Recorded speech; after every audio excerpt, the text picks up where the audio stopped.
flying over open water. All contact with the mainland gone. You have no idea where you are. It seemed like somebody threw a blanket over my airplane.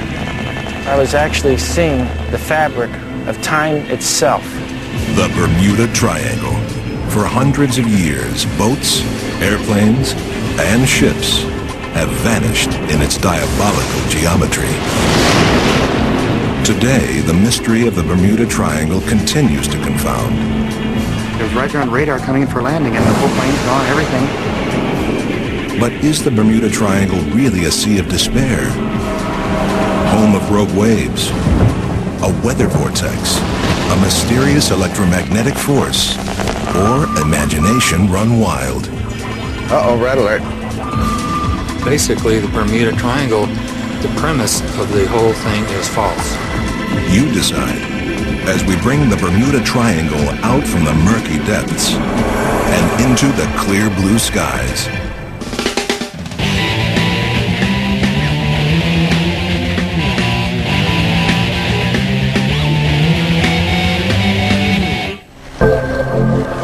It's another great day in the Atlantic Ocean. Blue sky, clear blue water. The perfect place to kick back, relax, and disappear for a few weeks. Or forever. This is the Bermuda Triangle.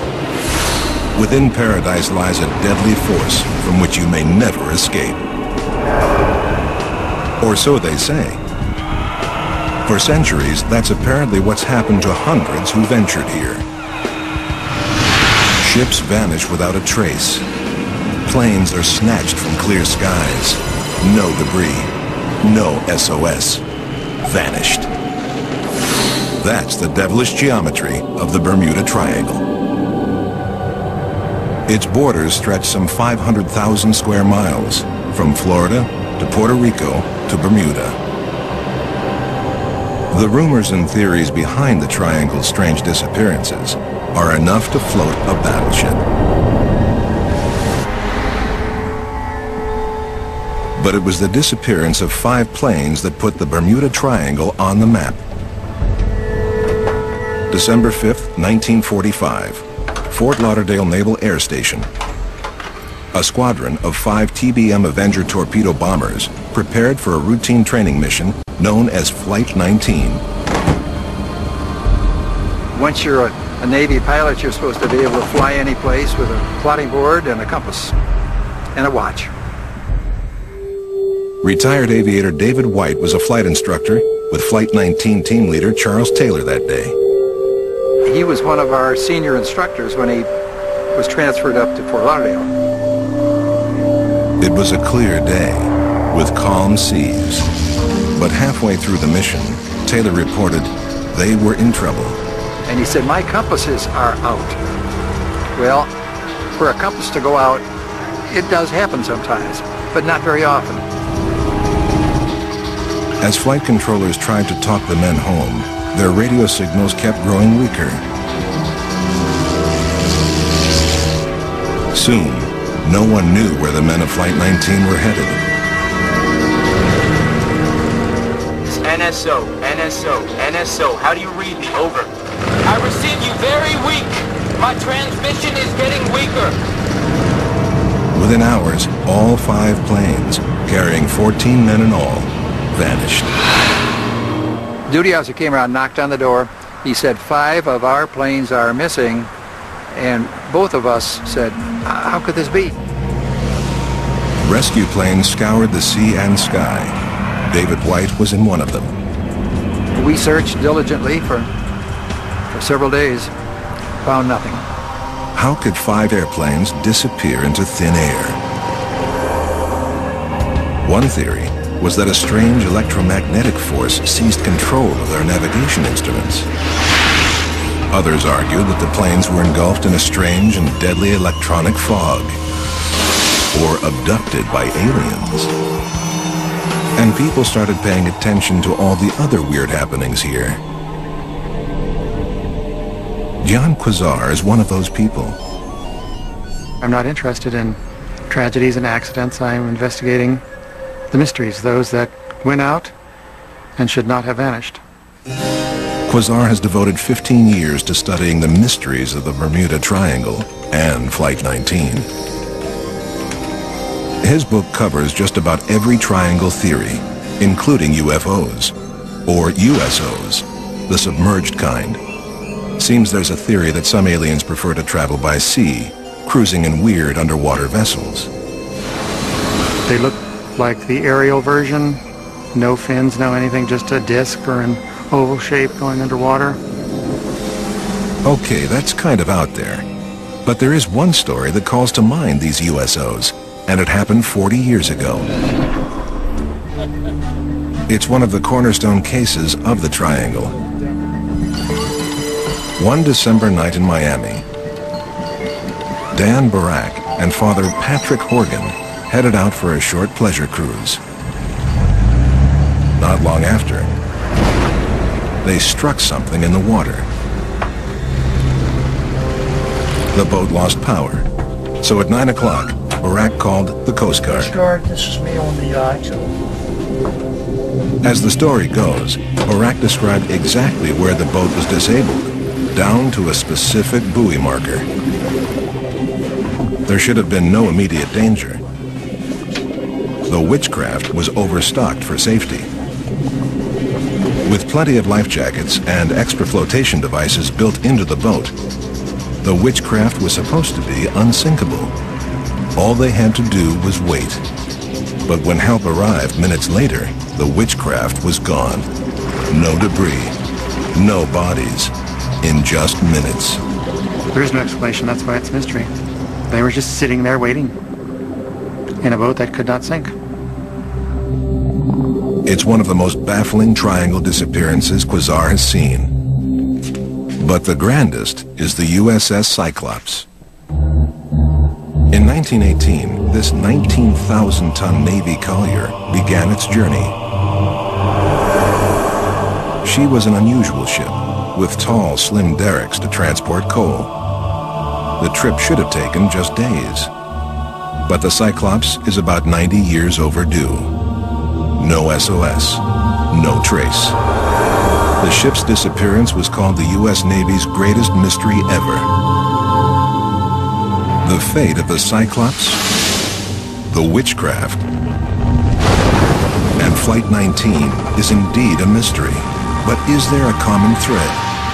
A disappearance always seems to occur when there's something wrong atmospherically and radios are having trouble. Sounds reasonable, but how do we prove it if all the victims have vanished into thin air? Well, turns out there's at least one eyewitness who's lived to tell the tale.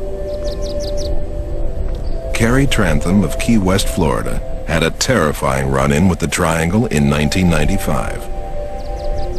I'm flying along the coastline of the Everglades, and I'm feeling very comfortable. Then all of a sudden, it seemed like somebody threw a blanket over my airplane and I was in total darkness. Her cockpit lights started flashing, her compasses spinning. But she saw nothing outside her window, except a thick black fog. My mind was clicking, okay, what do I do next? As a pilot, you're supposed to trust your instruments, but my instruments were so erratic, I couldn't trust them. All the while, a loud buzzing in her ears. I didn't know what was going on. It happened so fast, and you're just in a life-death situation where you just I didn't want to die. So I tried to get my wings level, not knowing whether I was upside down or right side up. Could some strange atmospheric phenomenon have been interfering with Carrie's flight? And what could it be? Later, Carrie will get back into a plane with us to try and figure out what happened that day. And we'll meet one man who claims he's discovered a strange effect that could be the answer to the Triangle's mysteries. The total understanding of the Hutchison effect, I think, would be a very major key in discovering what makes the Bermuda Triangle act like it does, unsolving its unique mysteries. He'll show us exactly what that key is. But first, where did the riddle of the Triangle begin?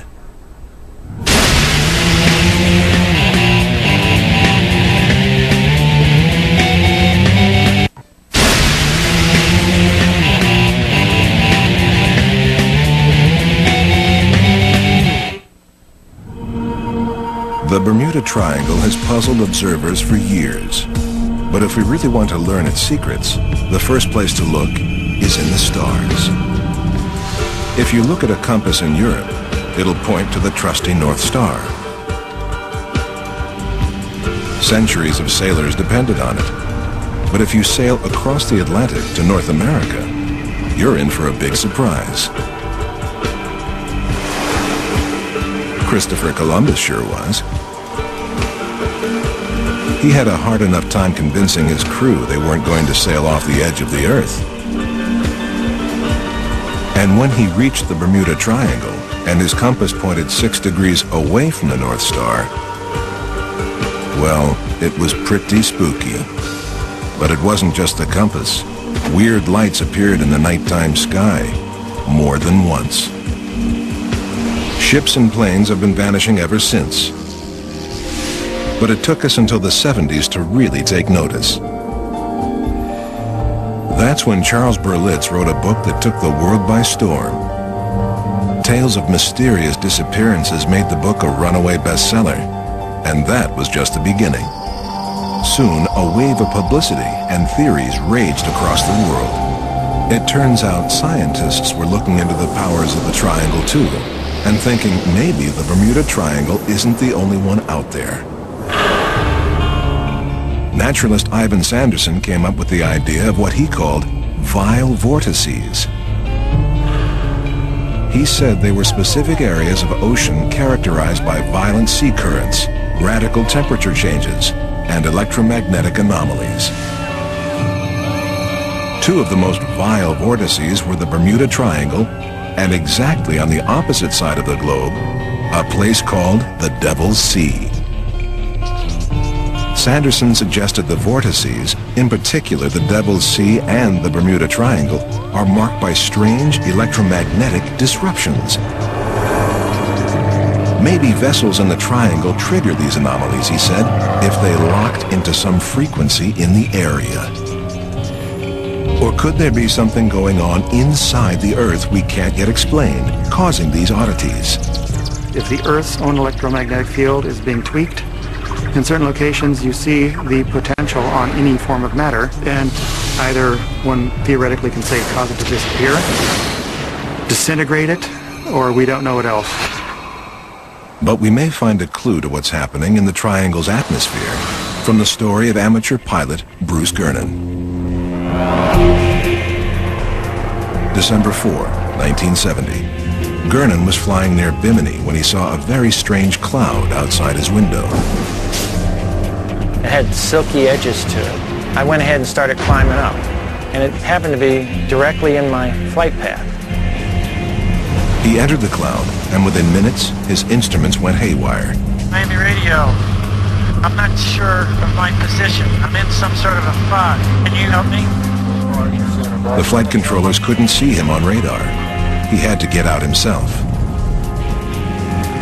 Soon, he realized the fog was closing in on him. Gernon created this illustration to show a phenomenon almost impossible to fathom. He saw that his only escape was a strange U-shaped opening ahead. So we went ahead and dove down, and then I noticed that the tunnel was getting smaller. White lights flashed all around, but he wasn't in a thunderstorm. And the deeper I went in, the more intense these flashes became, and the more rapid they became. I had never seen lightning like this before. As Bruce passed through the tunnel, it constricted around his plane.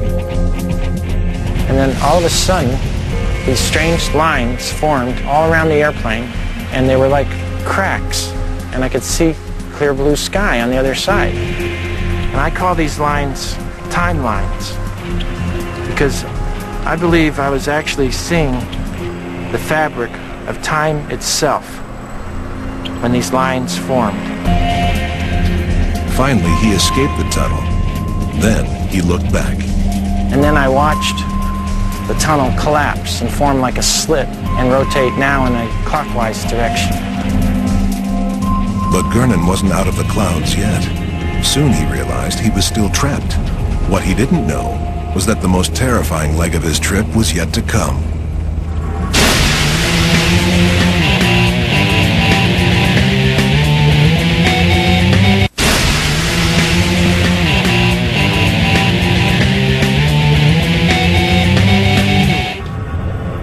thousands of feet above the Bermuda Triangle, pilot Bruce Gernon just escaped the weirdest cloud he'd ever seen.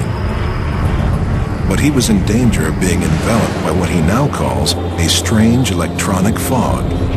It was at this point where the fog attached itself to my airplane.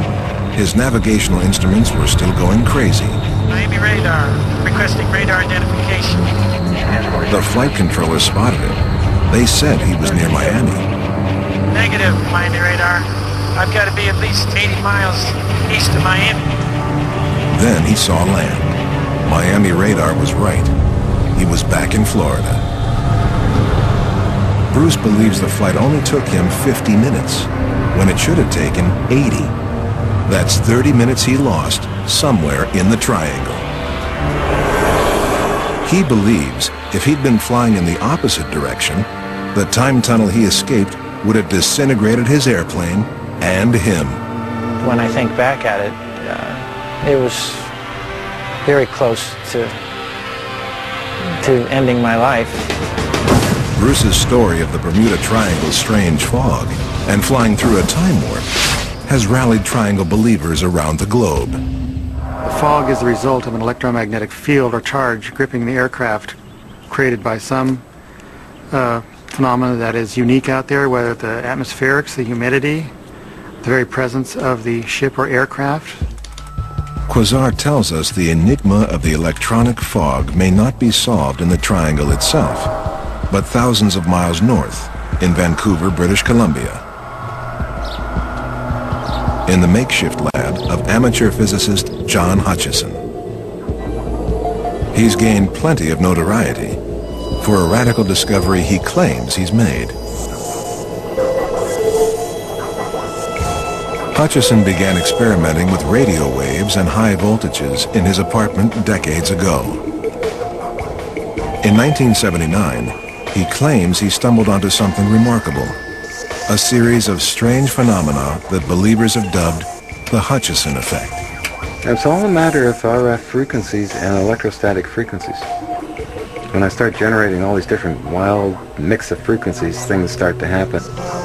Strange things like levitating objects and metals turning to jelly with no heat.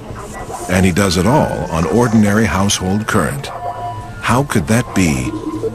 It's actually kind of scary in some respects to a lot of people when they encounter it. Sometimes we lose our relationship to time and space and find ourselves kind of confused. Jan Quasar and many other Triangle believers think the Hutchison effect can tell us a lot about the Bermuda Triangle. We have Hutchison doing this in a lab. We now have allusions and reports to it, so I'm sure people will get more open about it. Okay, what exactly are we talking about? Simply put, Hutchison claims he has found a way to create an electronic fog here in his lab, similar to the fog pilot Bruce Gernon experienced in the Triangle. Hutchison claims the electronic fog actually surrounds metallic objects and wreaks havoc with electronic equipment in his lab. But the fog is finicky. It doesn't show up each time Hutchison summons it. Even more challenging, Hutchison never takes notes. He relies a lot on intuition in conjuring the effect. Not surprisingly, more than a few skeptics are skeptical, including Georgetown University physicist James Mattingly. I don't know what the effect is supposed to be. It's as though anything that happens in John Hutchison's house is the Hutchison effect. And I don't know if this includes John Hutchison walking across the room. Is that a Hutchison effect? I just don't know. Hutchison is used to critics, but he claims to have proof. He's managed to capture the effect on video. And luckily we have about four instances of it happening with camera equipment when we're doing experimental testing. Well, if he can do it, so can we. Hutchison has agreed to let us film a live demonstration. All right, folks. I don't know what's going to happen once I turn this unit on. When I get into the transceivers and that and the other equipments, then there could be a major effect happening there. If what he says is true, we're about to become engulfed in an electronic fog. Inside this alcove, hundreds of pounds of equipment and a foil-lined plastic jar are suspended by chains. Hutchison says the voltage here is unsafe for humans, so the camera crew has to stay back. I was in the back room. What's going on back there, Owen?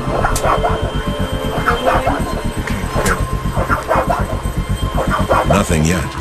I'm hoping that we'll get the electronic fog, and any other strange, goofy things that happen there too would be great. Any glowing going on in there? Could there be? Okay, stepping up energy.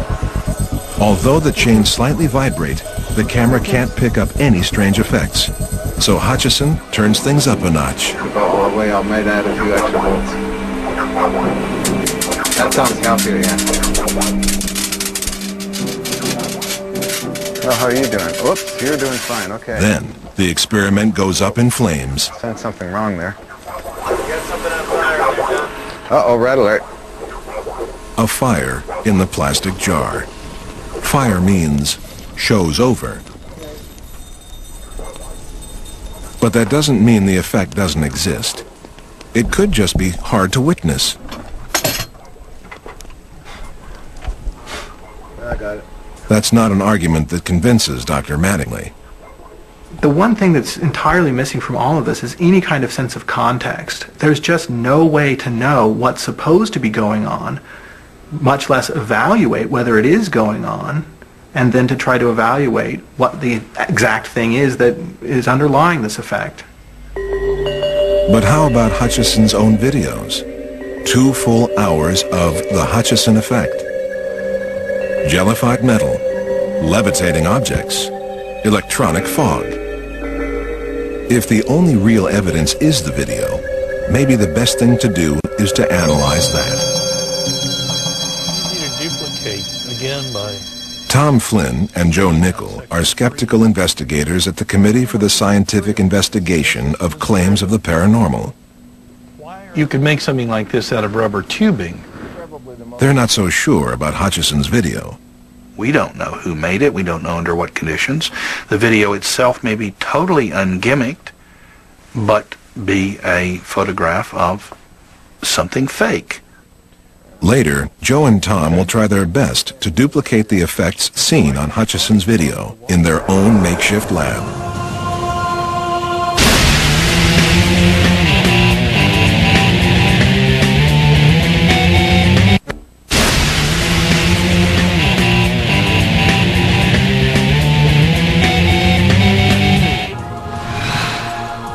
We've asked another Triangle survivor, pilot Carrie Trantham, to go back into the Triangle. She's agreed to relive her ordeal, this time with an experienced co-pilot at her side. Hopefully we'll be able to cut through the fog once and for all. In 1995, Carrie Trantham was flying inside the Bermuda Triangle to the Florida Keys when she had the sensation of someone throwing a blanket over her plane. All her instruments went haywire. In an instant, she nearly lost control of the plane. It happened so fast, and you're just in a life-death situation. I didn't want to die.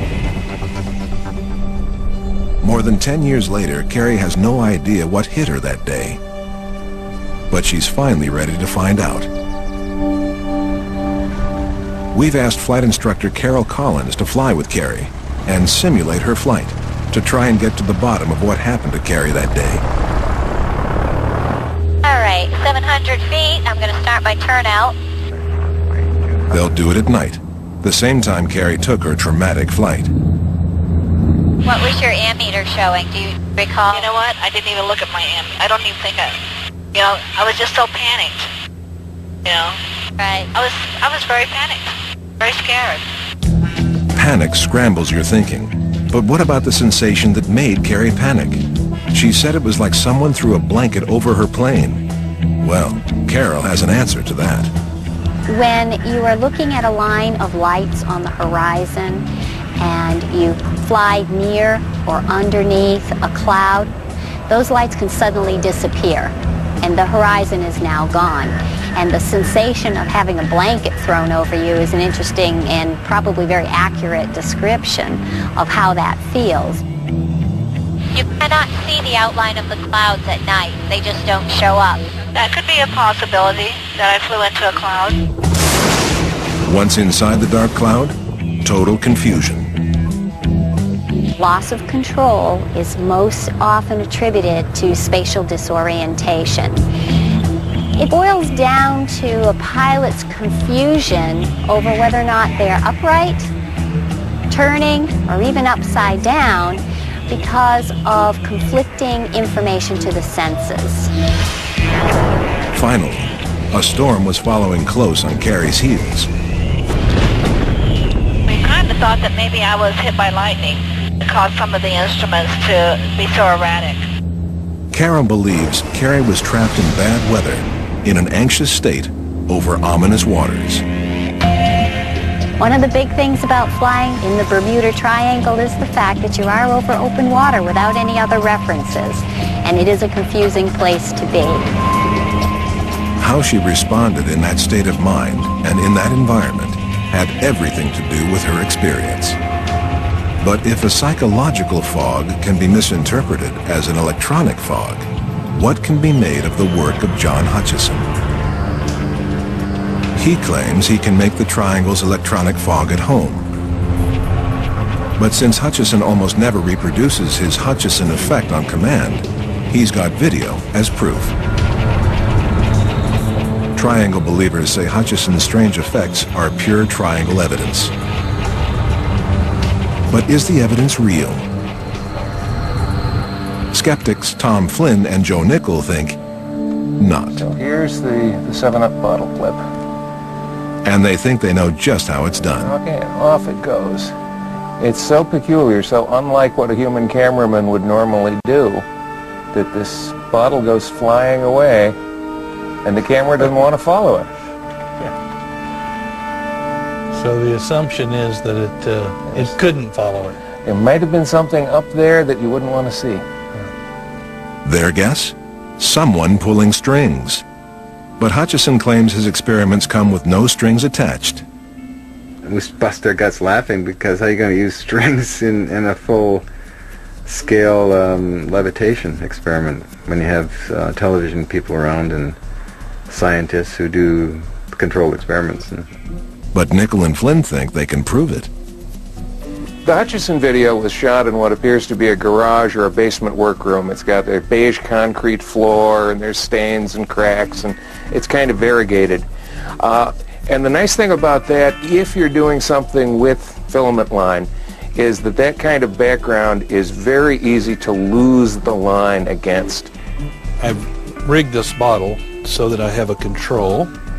It's fastened at the bottom, and it's fastened at the top with filament. And this is going to be what we call the puppet effect. Here you can probably see the fish line against my solid color trousers, and yet if I step away quickly, the line vanishes. Whenever you're ready, Joe, let's start the wobbling. Okay, stand by to fly it.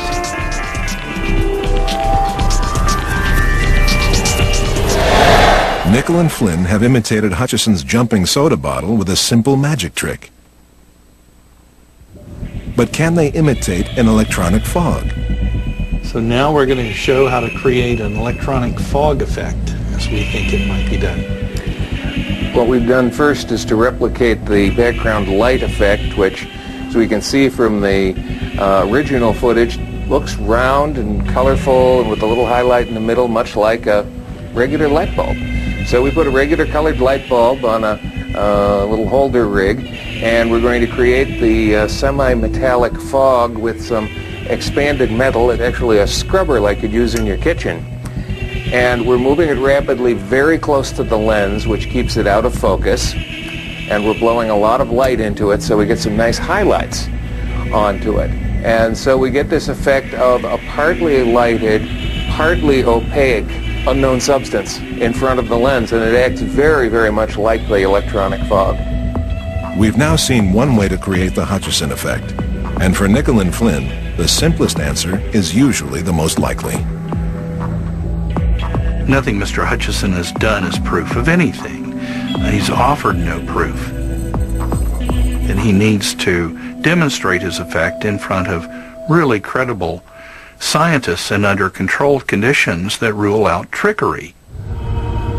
But could this weird electronic fog be scrambling our compasses and leading us away from the real answer? Could there be another phenomenon, powerful but entirely natural, at the heart of the Bermuda Triangle? Perhaps it's time to turn to mainstream science and apply a bit of common sense to the cases of the Cyclops, Flight 19, and the Witchcraft. All three stories are tragic, but the case of the Witchcraft is particularly confounding. After heading out for a pleasure trip to see the Miami city lights, the boat hit something strange in the water and disappeared just minutes after a calm call for help. Closer examination shows the mystery of the Witchcraft isn't such a mystery after all. Truth is, no one knew where the Witchcraft was, and the weather was anything but calm. Author Larry Cush dug up the facts of the Witchcraft's demise years ago. So they were not at an exact position the way they said they were, which if they had been there, then it would be more mysterious than it really was. Nothing was ever found, and it was stormy that night. They were talking about the frothy waves out there, and they couldn't see in the dark. But the Coast Guard arrived only 19 minutes after the Witchcraft's SOS. How could the boat have completely vanished so fast? No trace was ever found from a boat that was supposedly unsinkable. My comment to that is, so is the Titanic. Any boat can sink, any airplane can sink. The theory of a UFO or USO abduction is of course intriguing, but let's keep one important fact in mind. Even under the best conditions, it's tough to find anyone lost at sea. Jim Noe is a Coast Guard search and rescue expert in Miami. He's been doing it for 13 years. A lot of the area encompassed by the Bermuda Triangle is open ocean, hundreds of miles from the nearest land or communications facility. So it would be very possible to not know the precise location that a vessel or a boat or an aircraft went down in. Add to that the violent effect of the Gulf Stream, that fast and powerful current that sweeps up from the Caribbean and into the North Atlantic. Oceanographer Arthur Mariano has been studying the Gulf Stream and the Bermuda Triangle for years. He says the Gulf Stream can make ships and planes disappear without a trace due to something called turbulent dispersion.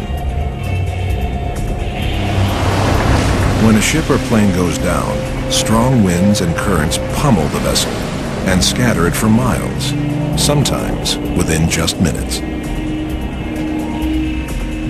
Mariano can show us exactly how it works, with a wave tank and some green dye. Okay, what we're going to do next is inject some dye into the water. When we don't have any winds, we don't have any waves, we don't have any strong currents, over time the dye pretty much stays together. But with a current just a bit stronger, the dye moves fast. Brian is going to turn up the wind to generate more fully developed seas. As the waves increase more and more, the dispersion will increase. What can all this tell us about the triangle? And the combination of the strong waves, strong winds, strong currents, strong eddy activity all lead to very great rates of dispersion in the Bermuda Triangle area. So once you get lost in the Bermuda Triangle, if you're not found in the first few hours, it becomes extremely difficult for somebody to find you. It seems the enigma of disappearing debris isn't quite so enigmatic. But we have yet to solve the bigger riddle. What on earth could have caused all these wrecks to begin with?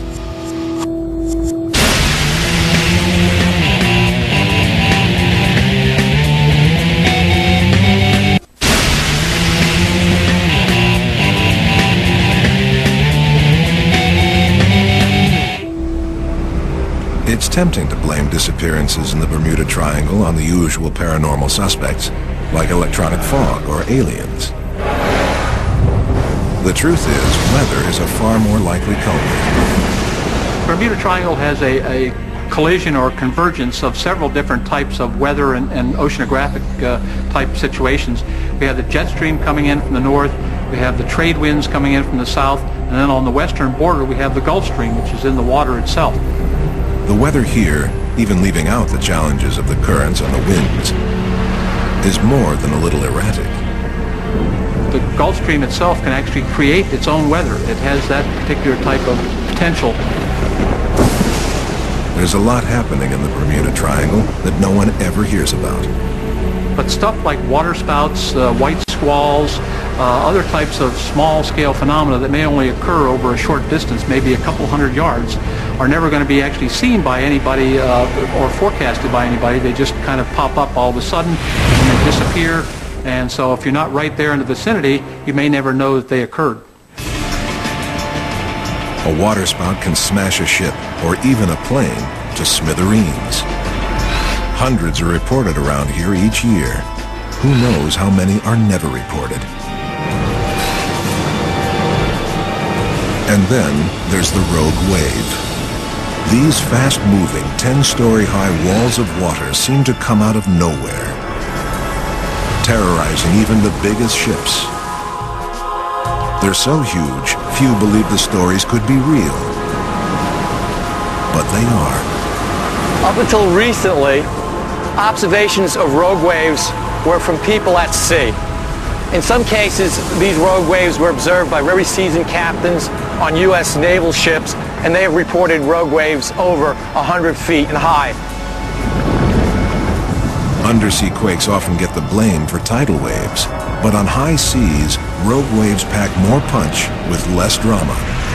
A strong, relentless wind and a rough, open ocean may be all it takes to lift these troubled waters to dangerous heights.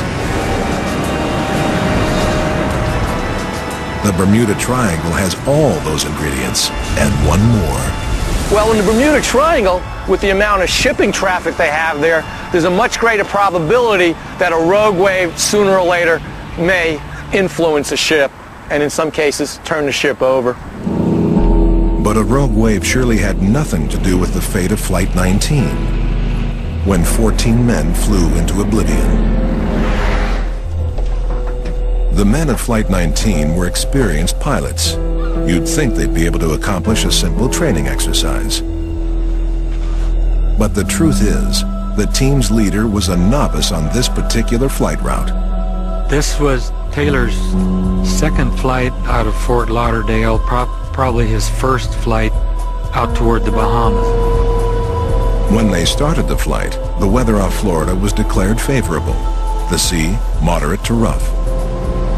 An hour into his flight, Taylor reported he was lost. Over land, but it's broken. I'm sure I'm over the Keys, but I don't know how far down. And his compasses malfunctioning. Although the team was in the Triangle, somewhere east of Fort Lauderdale when Taylor called for help, he thought they were far south, in the Florida Keys. It doesn't add up. Larry Cush thinks Taylor was just confused, and he didn't trust his compasses. And this is real typical when a person becomes lost or confused, and then their compass disagrees with what they see. They say their compass has failed. But they followed their leader. And then, according to Cush's research, a change in the weather, for the worse. Pretty soon they were out there in the dark. A storm came in, the ocean got rough. But they stuck it out. And they just eventually had to run out of gas, and they apparently tried to ditch before they ran out of gas. In the end, the tragic events of Flight 19 probably boiled down to human error and bad weather. So the evidence shows there may be an answer to the case of Flight 19. But what about the case of Christopher Columbus? His compass seemed to go a little haywire when he hit the Bermuda Triangle too. But there is a simple answer. You see, no compass really points to true north. They all point to magnetic north, which is constantly moving. And since magnetic north is many miles from true north, compass readings change as you travel around the globe. All navigators now know how to compensate for this. In Columbus's day, no one knew. And with that, another triangle myth goes down the drain. But it's not so easy to explain the fate of the Cyclops. This 500-foot-long ship seemed to vanish into thin air in 1918. After her disappearance, President Woodrow Wilson declared, "Only God and the sea know where the great ship has gone." But the Cyclops is far from a cold case. She carried a heavy load, more than 10,000 pounds. Some said the Cyclops was extremely prone to rolling in waves.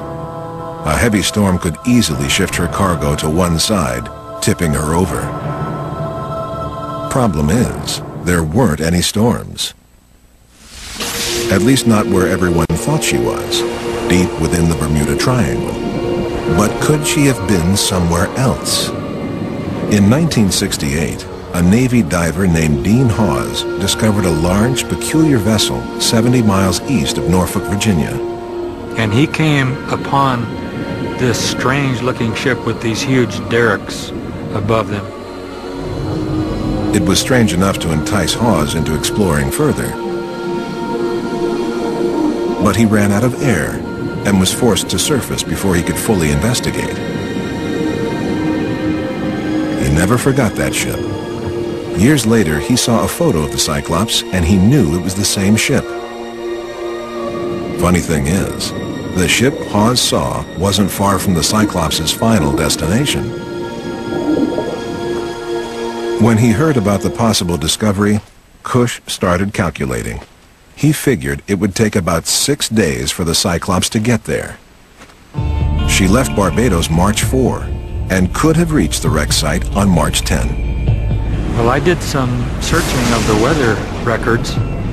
I found that there had been a big storm at the time that affected a lot of the eastern coast. There were some ships out there that suffered some big damage. Bad weather again. A few years later, Navy divers tried to locate the wreck Hawes described, but they never found it.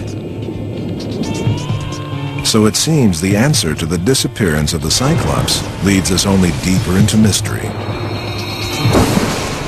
We may never know for certain what happened to the Cyclops, the Witchcraft, and Flight 19. But if we're trying to solve the mystery, there's one more sobering fact to consider. The truth is, statistically speaking, the Bermuda Triangle is no more dangerous than any other ocean route in the way of big weather. Bad weather is only a problem if you're in it. And bad weather all over the place. However, because of the number of ships out here and the number of planes, the odds increase that sooner or later the probability of a ship or plane being in an area with bad weather increases. But just because we can explain most of the disappearances in the Bermuda Triangle, the case may not be closed. What's going on in the Bermuda Triangle is a phenomenon that's been going on for centuries, and it has the ability to affect time and space, which makes it so hard to understand. I think the mystery of the Bermuda Triangle to a lot of people just automatically means there's something strange going on out there, and they overlook what's right in front of their face, which is the ocean is a huge place. It's very rough out there. As long as people keep vanishing in the triangle, the myth will keep growing. The motivation to explain something like Bermuda Triangle is well-intentioned. We all want to find causes for tragedies, but we need to not be following false, fantastic trails that will lead us nowhere. It's time for you to decide. Could there be a sinister force wreaking havoc within the triangle's borders? Or can we trust basic scientific conclusions and just say, blame it on the weather?